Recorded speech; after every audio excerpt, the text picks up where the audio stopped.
jak si vysvětlit jednu takovou speciální situaci. V médiích se objevila informace, že dnes již několikrát zmíněný Michal Suchánek je tak trošku ve stresu, protože se při natáčení talk show Adély Banášové, Adéla Show, která běží na Markíze, tak že se dostal do konfliktu s jedním jiným moderátorem, s rádiovým kolegou právě Adély Banášové, Matějem Saifou.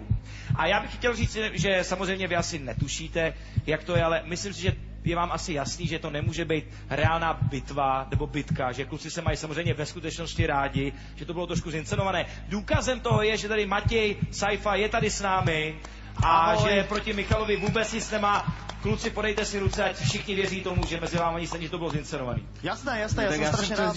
V každém případě, že kamarádi ne, tak já jsem ho viděl poprvé v životě při tom natáčení, jo.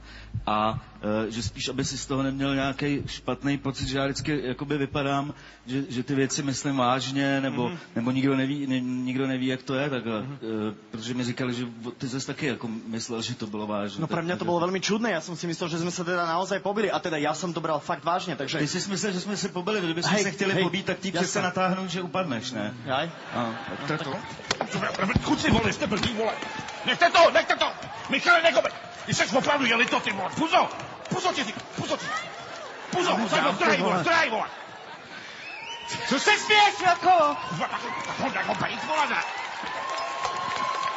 Jsem opravdu nebyl, vole, ne. Za chvíli jste zpátky.